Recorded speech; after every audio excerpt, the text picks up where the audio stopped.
Hello friends, welcome to बिगल of PCS.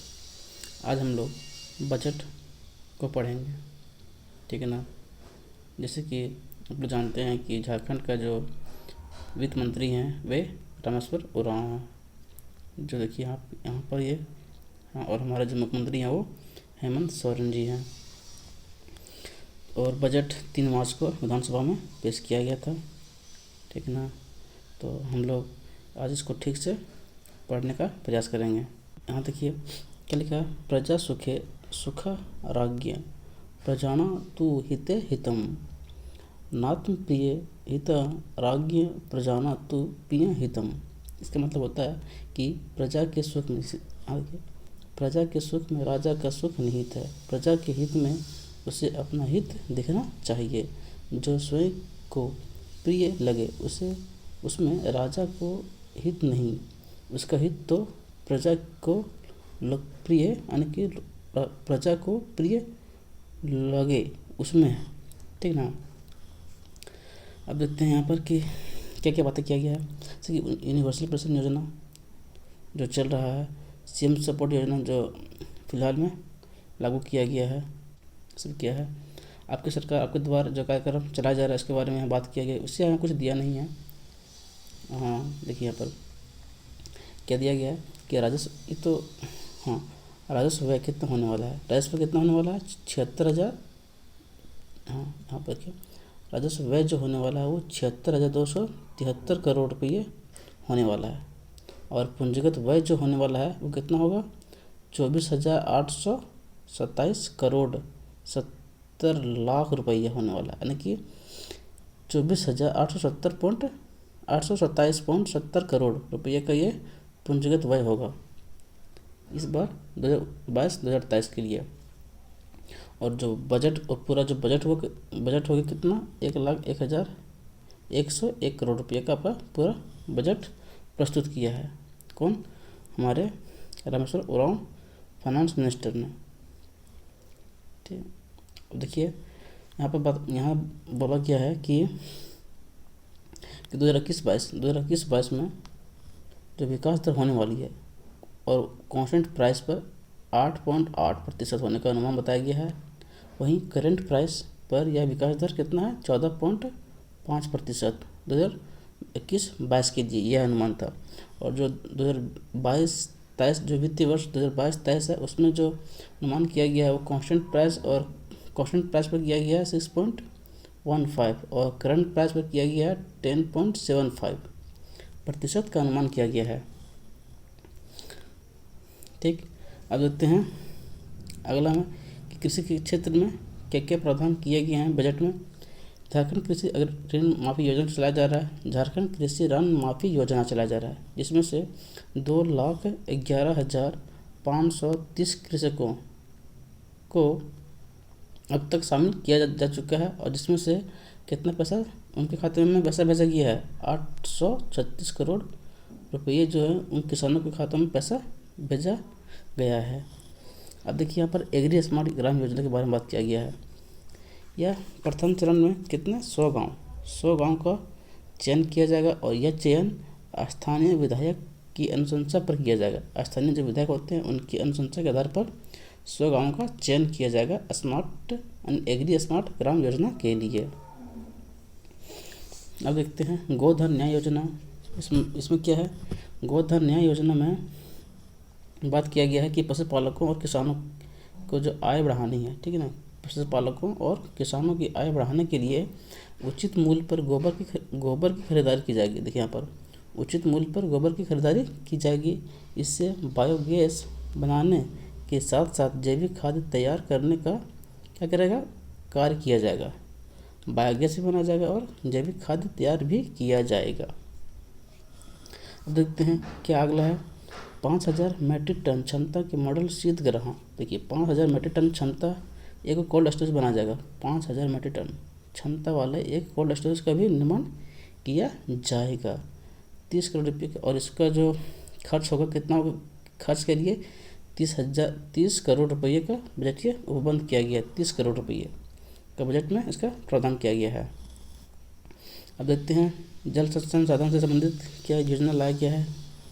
Subarnarekha बहुउद्देशीय परियोजना के अंतर्गत चांडिल डैम, गालूडीह बराज और खरकाई बराज से निश्चित मुख्य नहरों से किसानों को जल्द से जल्द सिंचाई लाभ देने के लिए भूमिगत पाइपलाइन द्वारा खेतों तक पानी पहुंचाया जाएगा। अन्य अंडरग्राउंड पाइपलाइन बिछाया जाएगा और किसानों को पानी पहुंचाया जाएगा। कौन सा परियोजना के तहत से? सुवर्णरेखा परियोजना के तहत जो है, जो आपको वहाँ बताया गया, क्या बताया गया? चांडिल डैम हो गया, गालूडीह बराज और खरकाई बराज से वहाँ से नहर निकाला जाएगा और किसानों को खेतों तक ये नहर जो है अंडरग्राउंड पाइपलाइन के थ्रू पानी इन किसानों के खेतों तक पहुँचाया जाएगा। अब देखते हैं अगला क्या है ग्रामीण विकास में।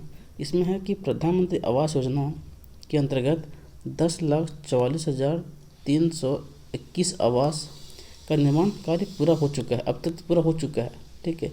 और अब लक्ष्य के अनुरूप शेष आवास 5,22,435 आवास का निर्माण अगले वित्तीय वर्ष में पूरा करने का लक्ष्य रखा गया है। कितना? 5 लाख। पहले 5,22,435 आवास निर्माण करने का जो लक्ष्य है वो अगले वित्त वर्ष में से पूरा करने का बात किया जा रहा है।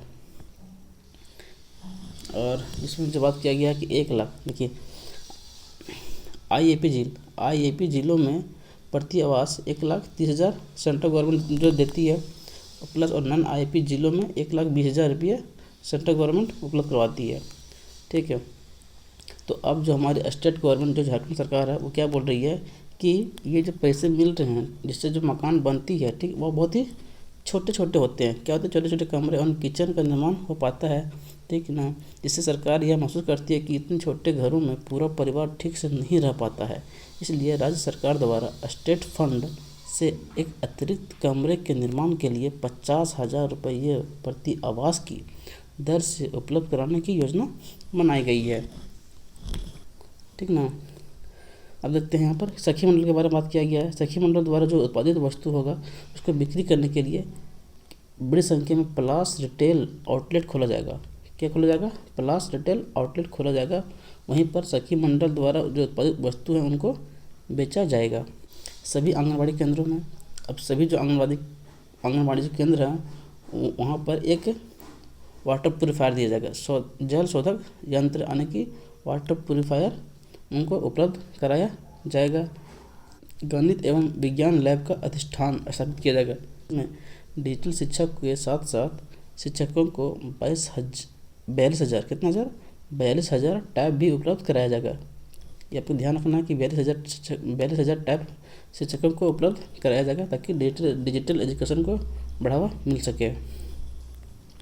और देखते हैं क्या है 84 मॉडल विद्यालयों में विद्यार्थियों का नामांकन बढ़ाने के दृष्टिकोण से उसमें हॉस्टल का निर्माण किया जाएगा और साथ में परिवहन हेतु वाहन उपलब्ध भी कराया जाएगा। हम नेक्स्ट कस्तूरबा गांधी के राज्य में कितना कस्तूरबा गांधी स्कूल है? तो 203। कितने हैं? 203 कस्तूरबा गांधी स्कूल अभी तक संचालित हैं। आगे बढ़ेंगे तो आपको जानकारी दे दिया जाएगा। अभी तक बढ़े नहीं, कितने हैं? 203 हैं। अब देखते हैं अगला क्या है कि चरणबद्ध तरीके से जिला पुस्तकालय का निर्माण किया जाएगा। हाँ देखिए, अब चरणबद्ध तरीके से क्या किया जाएगा? जिला पुस्तकालय का निर्माण भी किया जाएगा। जिला पुस्तकालय का निर्माण किया जाएगा। रांची में जो कंपटीशन कर रहे जो बच्चे लोग हैं उनकी सुविधा के लिए एक रीडिंग रूम बनाया जाएगा। रीडिंग रूम रांची में जो कंपटीशन की तैयारी करते हैं बच्चे लोग उनके लिए एक रीडिंग रूम का निर्माण किया जाएगा। आगे देखते हैं। हाँ, झारखंड के छात्र छात्राओं के उच्चतर शिक्षा में जो बाधा होती है, बाधा को दूर करने के लिए गुरुजी क्रेडिट कार्ड स्कीम शुरू करने की बात किया गया है। क्या किया गया है? झारखंड के जो छात्र छात्र हैं उनको जो हायर एजुकेशन प्राप्त करने के लिए जो भी मतलब फाइनेंशियल प्रॉब्लम होता है उस प्रॉब्लम को दूर करने के लिए गुरुजी क्रेडिट कार्ड स्कीम प्रारंभ किया गया है। मतलब प्रारंभ करने की बात की गई है, गुरुजी क्रेडिट कार्ड स्कीम बात की गई है। रांची में एक साइंस सिटी की स्थापना की जाएगी। क्या की जाएगी? रांची में एक साइंस सिटी की स्थापना की जाएगी। दुमका और देवघर, देखिए दुमका और देवघर में तारामंडल की स्थापना की जाएगी। ये भी बात किया गया है। और देखते हैं हाँ, ऋण पास कांके रांची रांची की जो खाली ज़मीन है वहाँ पर पीपीपी मोड पर मेडिको सिटी की स्थापना की जाएगी। यानी कि पीपीपी मोड मतलब यानी कि पब्लिक प्राइवेट पार्टनरशिप के तहत मेडिको सिटी की स्थापना की जाएगी। इनके सार्वजनिक क्षेत्र में paramedical, ANM, GNM, BSc nursing, pharmacy स्कूलों, कॉलेजों के नेटवर्क का विस्तार करके राज्य में जो पैरामेडिकल शिक्षा की जो कमी है उसको मजबूत करने का यहाँ पर बात कर रहा है।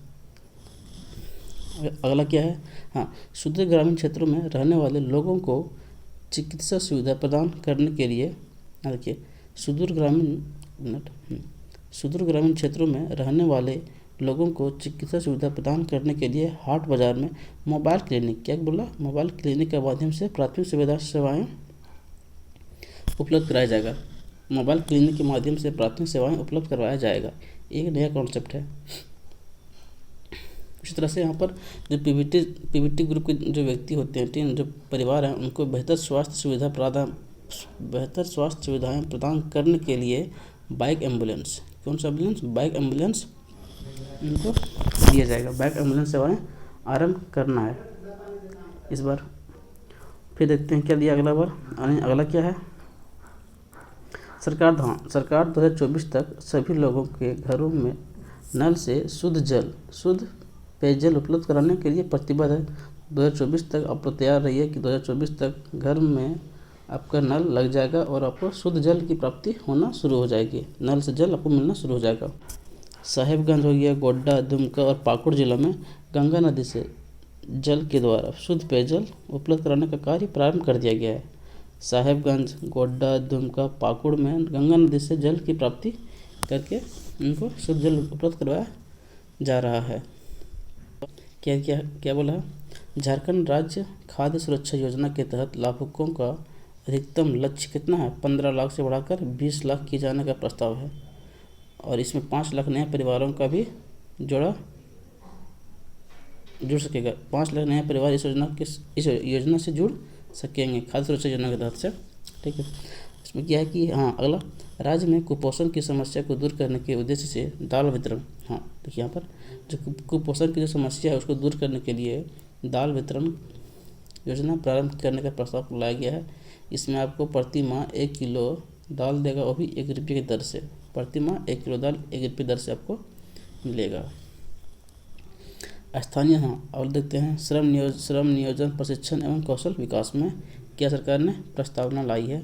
हाँ, स्थानीय उम्मीदवारों का नियोजन अधिनियम 2021 जो लाया गया है, इसके तहत जो बोला गया है कि 40,000 की सैलरी वाले 40,000 रुपये तक के सकल मासिक वेतन या मजदूरी वाले रिक्त पदों पर 75%, कितने प्रतिशत, 75% स्थानीय उम्मीदवारों को ही नियोजित किया जाएगा। सकते क्या है? हाँ, मुख्यमंत्री सारथी योजना लाया गया है। मुख्यमंत्री सारथी योजना लाया गया है। इसमें जो बात किया गया है कि इस योजना के माध्यम से डिग्री प्राप्त युवाओं को रोजगार के लिए विभिन्न प्रतियोगिता परीक्षाओं की तैयारी कराई जाएगी। इस योजना के माध्यम से डिग्री प्राप्त युवाओं को रोजगार के लिए विभिन्न प्रतियोगिता परीक्षाओं की तैयारी कराई जाएगी। अगला क्या है? रोजगार पर कौशल प्रशिक्षण देकर क्या किया जाएगा? 1 लाख युवाओं को कौशल प्रशिक्षण का लक्ष्य रखा गया है। एक रोजगार पर कौशल प्रशिक्षण दिया जाएगा और टारगेट किया गया है कि 1 लाख युवाओं को इसमें ट्रेनिंग दिया जाएगा। देखते हैं अगला, मरान कौम के जयपाल सिंह मुंडा परदेशीय छात्रवृत्ति योजना के तहत अनुसूचित जाति के जो बच्चे हैं, अनुसूचित जनजाति के बच्चे हो, चाहे अनुसूचित जाति, अल्पसंख्यक, पिछड़ा वर्ग के जो छात्र छात्राएँ होते हैं, उनको यूनाइटेड किंगडम भेजा जाएगा और नॉर्दर्न आयरलैंड के विश्वविद्यालयों में भेजा जाएगा। ठीक है ना, या फिर कैम्ब्रिज विश्वविद्यालय, ऑक्सफोर्ड विश्वविद्यालय आदि में मास्टर डिग्री कर सकते हैं या फिर एमफिल, ठीक है ना, कर सकते हैं और इसके लिए उन्हें वित्तीय सहायता प्रदान की जाएगी। अगला देखते हैं, हाँ, नामकुम में अवस्थित बायोडायवर्सिटी पार्क पीपीपी मोड के तहत इको टूरिज्म पार्क के सिद्धांत का विकास करने का प्रस्ताव लाया गया है। अगला क्या है, रांची में जाम की समस्या के निवारण हेतु इनर रिंग रोड या फिर फ्लाईओवर बनेगा या तो फिर एलिवेटेड कॉरिडोर, ये सब बनने का बात किया जा रहा है। और ये जगह कहाँ से है, नेवरी बूटी मोड़, कोकर, कांटा टोली, नामकोम पथ, एक हुआ। दूसरा क्या है, विवेकानंद स्कूल मोड़, नया सराय रिंग रोड पथ। दूसरा है, तीसरा सीरम टोली, राजेंद्र चौक, मैकॉन, यहाँ पर तक राउंड अबाउट तक का 4 लेन का एलिवेटेड कॉरिडोर का निर्माण कार्य शामिल किया गया है। नेक्स्ट क्या दिया है, देखिए यहाँ पर साहेबगंज जिला, क्या है, साहेबगंज जिला की बात चल रही है। यहाँ पर इंडस्ट्रियल कम लॉजिस्टिक पार्क का स्थापना किया जाएगा, अन्य निर्माण प्रस्तावित है। इंडस्ट्रियल कम लॉजिस्टिक पार्क, देखिए पीटी में जो है ना क्वेश्चन इस तरह से पूछते हैं कि इंडस्ट्रियल कम लॉजिस्टिक पार्क का जो निर्माण है वो कहाँ प्रस्तावित है, कौन सा जिला में प्रस्तावित है, तो साहेबगंज जिला हो जाएगा। इंडस्ट्रियल कम लॉजिस्टिक पार्क का निर्माण कार्य जो है प्रस्तावित किया गया वह है साहेबगंज जिला। देखते हैं अगला, राज्यवासियों को सस्ते दर पर एयर एम्बुलेंस की सुविधा सुलभ कराने के लिए, देखिए यहाँ पर राज्यवासियों को सस्ते दर पर एयर एम्बुलेंस की सुविधा सुलभ कराने के उद्देश्य से राज्य सरकार द्वारा वेट लीज पर एक एयर एम्बुलेंस रखने का लक्ष्य निर्धारित किया गया, यानी एगो वेट लीज पर एक एयर एम्बुलेंस रखा जाएगा, ठीक है ना। देखिए अच्छी बात है। और एक साहेबगंज में हवाई अड्डा का निर्माण का प्रस्ताव तो चल ही रहा है, साहेबगंज हवाई अड्डा के निर्माण का प्रस्ताव वहाँ पर चल रहा है। अब देखते हैं अगला, प्रीपेड मीटर। हाँ, सरकार जो है ना तुली हुई है, एकदम ठान लिया कि अब प्रीपेड मीटर चलाएंगे, ठीक है ना। तो अब ये इस बात को ऊपर ध्यान दीजिएगा कि प्रीपेड मीटर अब हर क्षेत्र में लगने वाला है।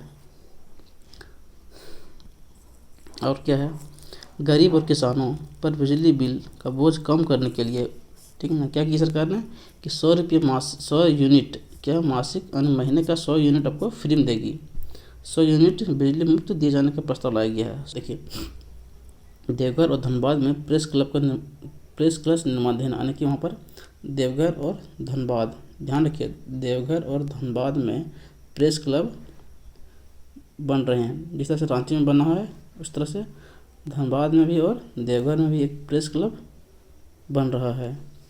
अच्छा बात बोला गया कि अब्राहम लिंकन बोलते हैं, क्या बोलते हैं कि हमारा वर्तमान ही हमारे भविष्य को गाड़ता है। क्या बोलता है, अब्राहम लिंकन जी बोलते हैं कि हमारा वर्तमान ही हमारे भविष्य को गाड़ता है, जो कि बहुत ही अच्छा लाइन है। तो इस तरह से हम लोग का जो बजट था ख़त्म हो गया, ठीक ना।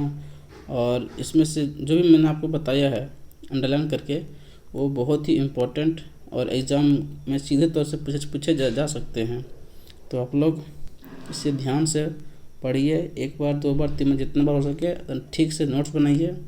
और हाँ, अगर वीडियो आपको अच्छा लगे तो अपने दोस्तों तक इसे शेयर कीजिए और चैनल को सब्सक्राइब करना ना भूलें।